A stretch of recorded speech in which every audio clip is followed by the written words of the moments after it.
They use the same copy and paste story to somebody else. They'll copy and paste it and then they'll send it to you because somebody said, I love your clothing. I don't even do that. Girl, this is cosmetics and body care. What are you talking about?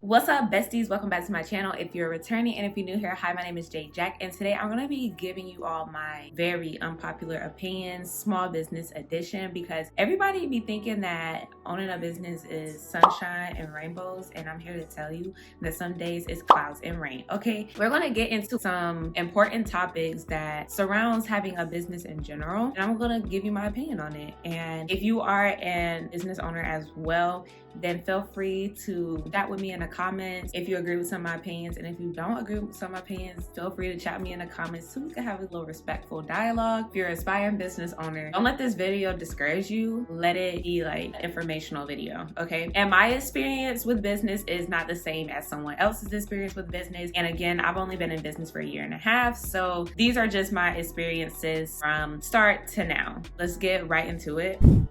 The very first opinion, social media for business is a 10 out of 10, okay? If you have a e-commerce business, not a brick and mortar, if your business is solely online, you need to be using social media for your business. Plenty of businesses has blown up from using TikTok, Instagram. There are plenty of businesses that over the pandemic popped up, used TikTok, made some bomb videos and blew up, okay? 10 out of 10 would recommend social media for business. Friends and family supporting your business and not supporting your business, I feel like it's overrated, because honestly, when you make a business, your family, they aren't your target audience. They just aren't. Some people get mad at this, that their family or their friends don't shop with them. And I was that person maybe a year ago, but then I had to realize that my family is not my target audience. If they support me and they purchase something out of the kindness of their heart, then cool, that's fine. But having them always shopping with me, that's not who my products are for. If they resonate with you, cool, but I don't think you all should be pressuring your family and friends to support you as far as shopping with you. Now, sharing your posts or sharing your website or sharing your business, for sure, they should definitely do that to spread awareness. You know, this is my cousin or my niece, or this is my best friend's business, y'all support her. They do that, that's fine. But I don't think that it's a necessity for them to shop with you. And if y'all feel different, let me know. I've seen and heard people say that they cut other people off. PR and brand ambassadors, overrated. Some people use them and they work. In my opinion, they're overrated unless you have a formal contract saying that when you get these products that I send you, you need to do X, Y, and Z with them. It's overrated. A lot of people can get your products and run off with them and never post it, never do the video, never do whatever they're supposed to do. And I've seen it far too many times. Then I've seen business owners talk about success with using brand ambassadors. I have never used any PR or brand ambassadors simply because of that same fact that they don't do what they're supposed to do. It's just people trying to get free products, and yeah, no, I'm sorry, I have to pay for everything that I make. So me just sending you something and you don't do what you're supposed to do with it, that would piss me off. I'm not even gonna lie. So I'd rather just save myself the time, the frustration, the stress. Yeah, no, overrated. Business owners who want everything handed to them, so overrated. There are lots of people now that they aren't starting a business from passion or a hobby. They're starting a business to make money. They're not researching, they're not looking for the right resources. They're simply looking at business owners who are doing well or excelling at what they do, and they come in and they ask them. Asking questions is fine. Everyone has questions here and then, but when you're asking people such small things that you could literally find, and this is not even just coming from me, I've seen plenty of other business owners that I'm cool with, that I've talked to, and they all share the same things. They're posted on their social media as frustration. Listen, I have researched to find out most of the information that I know, and for you to just come up, I want everything handed to you, it's not cool. And I'm just gonna stop on that topic right there, because I know a lot of people are sensitive, like, you need to share information, you need to do this, you need to do that. And yes, sharing information is cool, but when you are a business owner, you have to go out and seek knowledge. Everything is not handed to you, and that's just being an entrepreneur. If you start your way with asking every single thing and people always giving you information and you never learn anything on your own, business is going to be real tough and real hard for you, because when gets real, because it will, and you need to go out and do stuff for yourself, you're not going to know how because you're so used to always getting information from people. So yeah, I recommend using Google. Also, YouTube is a really good platform to look for information, especially with entrepreneur life, because there are hundreds and thousands of videos on entrepreneur life with people explaining, you know, different processes, like where to get labels or how to do this, how to do that, like DIYs and just information in general. I suggest going to those two platforms. If you're looking to learn how to formulate and do stuff like that, you need to take a class, point blank period. Yes, you can learn some things online, but to protect yourself and to protect your customers, you need to absolutely learn how to do this. So take courses, get licensed, etc. And yeah, that's all I got for that segment. Next. Working 24/7 in your business. Long days, long nights, barely getting any sleep, toxic hustle culture, overrated, overrated, overrated. Okay? There is no reason why you should be working 24/7 within your business. There is no reason why you should be working 24/7 in your business. Yes, if you're trying to grow your business and you're trying to be successful, you need to put in a good amount of work. But what I see, people work themselves to the bone. They're stressed, they're depressed, they're mentally drained and exhausted, physically exhausted. When you work yourself so much, you don't have mental clarity. First of all, you need rest to clear your mind. You need rest to focus. You need rest. Rest is essential. When you're working all night, you should absolutely schedule certain days off. However your life goes, everyone's situation is different. But with me, if I saw myself working too much, say I'm working all night till like 3, 4, 5 a.m. and then I'm only getting a few hours of sleep, it was a no, because I'm tired and I'm stressed out on top of that. And I'm not focused. And when you do it so much, you will get exhausted. You will, have anxiety. You will get stressed. You will get depressed because you're putting all your time into working to make something good. But you need those days off to rest, recuperate. You can't give something your all if you're stressed, tired, etc., etc. So working 24/7 is definitely overrated in my opinion. Toxic hustle culture is overrated. Rude customers, overrated. Don't deal with them. Refund on their money. All money is not good money. That's it. That's that. There's nothing else to elaborate on. Don't deal with them.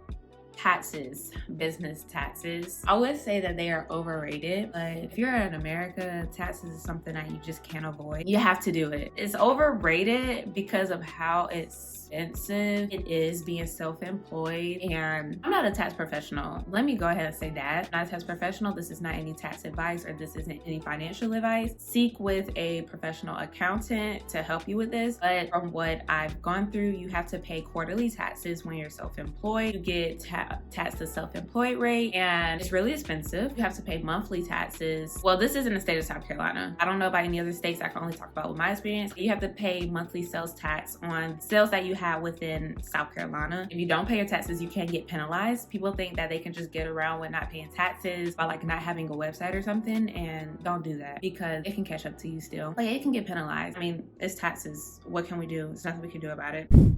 Shopify. Having a Shopify as your e-commerce platform is chef's kiss, okay? 10 out of 10 would recommend having Shopify. You can get apps to your store, and the apps, they range, okay? So you can have apps that helps you with shipping, inventory, attaining customers, upsells, cross-selling, email, SMS marketing. Like, the apps are endless. You can have themes. Of course, they have free things, but you can also buy a paid theme. You can do so much. You get analytics, monthly analytics, weekly, daily. You can see what's the top performing products or least performing products, what got a lot of views but didn't sell, etc., etc. Shopify is top tier when it comes to having an e-commerce platform. I have a little experience with Big Cartel because I was going to use Big Cartel for my second business because it was free. So I'm like, let me use Big Cartel on my second business and see like what's the difference with Shopify. It was trash. Not to hate on anybody that has a Big Cartel, use Big Cartel as their platform, but it was trash to me. And Shopify is just unbeatable. They call people that use Shopify a cult, and if I'm in a cult of Shopify, then that's what it's going to be, because Shopify is, like I said, top tier. The biggest brands nationally and worldwide brands use Shopify. That should tell you something. You need to be using Shopify, period. Okay.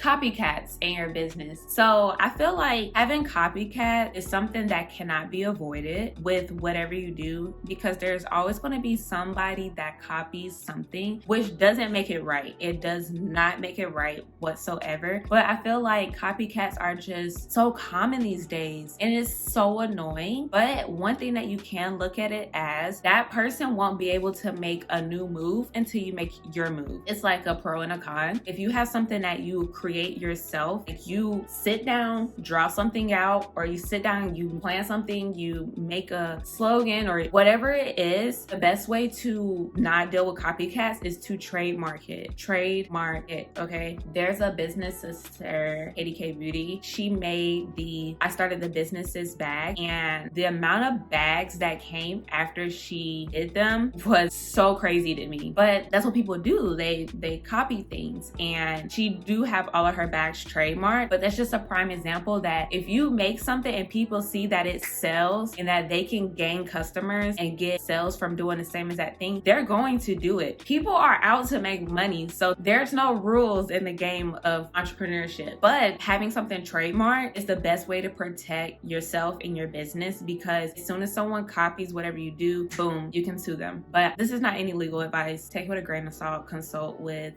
whoever.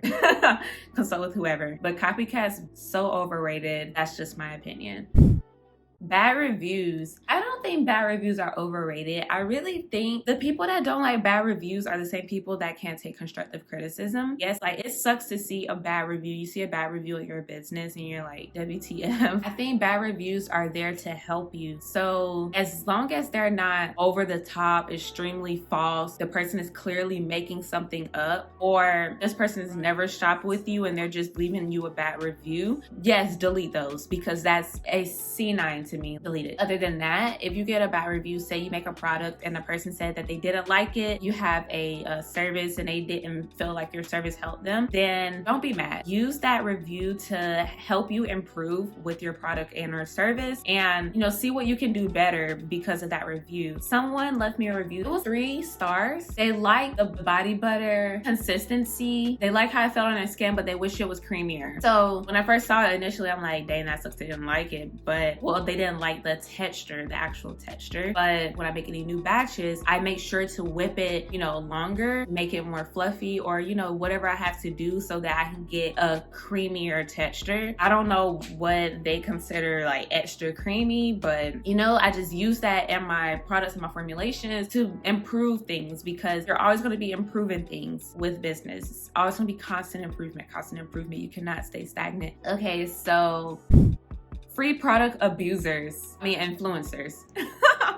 I'm so sorry. I'm not sorry. There are some really good influencers. Do not let this distract you from using an influencer if you want to use an influencer, because I've used influencers with my business as well, but they weren't really influencers. They were more like celebrities. So if I pay you to do something, they're going to do it. You see what I'm saying? For example, like Ari or Jada, those celebrities get paid to promote businesses. So they're going to promote those businesses because there's money on the table. But influencers, Instagram influencers or TikTok influencers, like those people that email you, hi, I'm such and such, this is my TikTok, I have 113,000 followers on TikTok, this is my Instagram, I have 69K on there, etc., etc. I would love to review your product in exchange for free products. I don't send them nothing, because once again, not going on my own personal experience, but I've heard too many horror stories, and I'm sure there have been some success, but me personally, what I've seen in the entrepreneur space, where people, like the recent example I just gave you, they will reach out to a brand, I will promote, if you send me your free products, these people send them free products and they get nothing. They run off with the product. Not saying that every influencer is like that. And like I mentioned earlier with brand ambassadoring, you should have a contract in place. So if someone does reach out to you saying, I have this and that or whatever, and I would like to review your products on my socials for free in exchange for your products, make a contract. There are also contract templates that you can download. So if you send it to them and they sign it, and then once you send them your products and they don't review it, you can take whatever actions that you have placed in that contract. Making products or selling products, it's not cheap and it's not free. I don't know where people get the notion that because you're a small business, they can ask you for free products. It's my thing about it. Nobody's sitting there DMing Fashion Nova or Fenty or Kylie and asking them to send them free product. There might be some people that are, you know, crazy and that are DMing these brands, but for some reason, people look at small businesses not as a real business. I don't know why people do that. And if you're one of those people, you need to get that out of your head. Small business is just the same as a big business or a corporation. They're just either don't have the employees or they make everything themselves. But they're very much a business. They very much have to buy things with their money. I really need to stop doing that. It's very, very rude. It's very rude. And the things that be getting me, I be getting these DMs a lot, especially on Instagram. There'll be a person be like, hi, I love your brand so much. Can you send me free products? So I go to look on their page. Child, they're not even following me.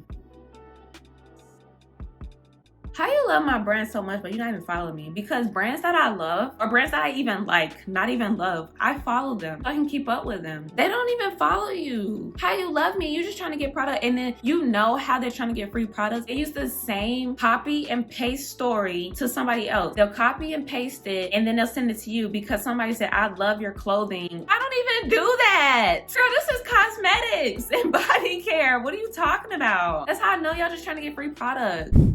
Being an entrepreneur, being a creative, period, is such a weird space. I don't know. I can't describe it. You can't really describe it until you're actually in it, that position. But there are some times where you get mind blocks where you don't know what's next, or if you're not seeing the reap of certain benefits, you don't know what's next. My advice during this is to take whatever time that you need to look over your processes or what you're doing. You would never know that there are some other business owners that may even be doing better than you, and they're feeling the same exact way. They don't know where to go or their next move, or they're feeling some kind of way. There are definitely lots of emotions that come with running a business, especially a smaller brand where you don't have the help that you like or you're doing everything yourself. There are so many emotions that come, but like I said, take the time off, take a step back to rest and reflect, rest and reflect, rest and reflect, rest and reflect. Neglecting your personal life, family, your friends for your business, it's kind of overrated. I say kind of because it's kind of overrated. Of course, you're putting time into your business, like a lot of time into your business so you can be successful. But I don't think that you should put so much time into your business where you shut people that you love out. I have to work on this myself because there are times where I won't do something, or I won't go to an event because no, I have to work, or no, I have to, make these products, or I have to do this, or no, I have to get these orders out. So it's overrated. You should definitely, like I've been saying, take time out, take time off. I've been much better as of recently. I have a set schedule, set work days that I work, and then on the weekends I am off, so I don't do anything work related. Just setting that time off so you can interact with people that you love. You shouldn't get so wrapped up into your business. Like, of course your business is your baby, but you don't want to lose essential relationships in the process of owning your business. Getting an LLC as soon as you open is definitely overrated, especially if you're an aspiring business owner and new. And you see all these other businesses, such and such LLC, they have an LLC. But the reason why I say don't do this because one, getting an LLC is expensive. The prices varies depending on the state. Again, when you file an LLC, you want to make sure that you're doing everything correctly, because if you don't, it can cost you money to fix it. So once again, it's expensive. Third, you want to make sure that this business is something that you want to do. If it's something that you decide you just don't like it anymore, you're going to stop, it was like a little hobby, you should not get an LLC. If you want to change your name, your business name, you have an LLC, you have to file so much paperwork. So it's so many factors that go into having an LLC that people don't actually realize. This is not legal advice. Again, you should consult with a lawyer or whoever regarding this, but I would say hold off on getting an LLC. You should start as a sole proprietor. I started off as a sole proprietor. I didn't actually get LLC until 7 months into my business, but only because I was making a certain amount of money, and due to the nature of my products, the LLC, if someone was to sue me, my personal assets would be protected and it would sue my business, but yeah, anyways, that was my personal reason for getting an LLC, and I knew that this was something that I was going to continue to do. Feeling bad, feeling like a failure within your business, 100% agree. Okay, this is not overrated at all. So many people get wrapped up, and this goes along with comparing yourself to other businesses. So many people get wrapped up into the success of others. What they don't see is like the long nights that they worked, or how much time they put into their business, the stress that they have with their successes. So you don't want to compare yourself, and you don't want to feel like a failure, because I guarantee you, if you look back 6 months ago or a year ago from where you were and where you are now, I'm almost certain that you made some progress. Whether it be a little bit of progress or a lot of progress, you made progress, and that's all that matters. You should not look at your business or yourself as a failure. I hear so many people do this. I did this one. I even made a video a long time back, kind of over the entrepreneurial sense, and I looked at myself as a failure. I once too were that person that would look at other businesses' success and compare my success to their journey. I can't compare my 1-year journey to someone's 2-year journey or someone's 5-year journey. You know what I'm saying? Like, I'm still in the beginning stages, as a 1.5-year-old or so. And another thing, when I saw a really big business that makes well over 6 figures talk about how business was stressful for them and, the problems that they could go through, I realized that we all go through the same no matter the size of your following, we all go through the same things. You're fine. Don't look at yourself as a failure. Obsessing over a big following, listen to me. Followers does not equal sales. Listen to me. Followers does not equal sales. Okay? Followers do not equal sales. I've said this so many times over the past year. There are some brands that have lots of following and get lots of sales. There are some brands that have a little bit of following and get lots of sales. Their following does not determine how many sales you're going to get, okay? Simply because someone follows you doesn't mean that they're going to purchase from you. They can be following you to copy from you. They could be following you to get inspired. They can follow you because they like your products, but they're never going to buy them. They could be following you because they are going to buy your products and they're just watching for a little bit. Or somebody you don't even talk to or like can follow you just to check up on you. Followers do not equal sales. It doesn't matter how many followers that you have. What matters is the value that you bring to the table and expressing that value within your products and or services. That will guarantee you sales. But having a certain amount of following, I was once again that person in the very beginning stages. Before I even hit a year in business, I would obsess like over how many followers I had. Like, oh my God, I gained this many followers in this week, or I gained 1,000 followers in a month. Yeah, followers do not equal sales. That's really it, and that's all I have for my unpopular opinions. Like I said, if you all agree with me, please don't hesitate to let me know in the comments, and if you don't hesitate to let me know in the comments as well. We could have a friendly, respectful chat. If you're a new or aspiring business owner, don't let this discourage you. Just let this be like a little warning to some of the things that you will experience with a business. And like I said in the very beginning, my experience with my business is not the next person's experience or the other person's experience. So we'll all experience different things, but we all do experience similar things. That is that. I hope to see you guys again soon, and have a great day.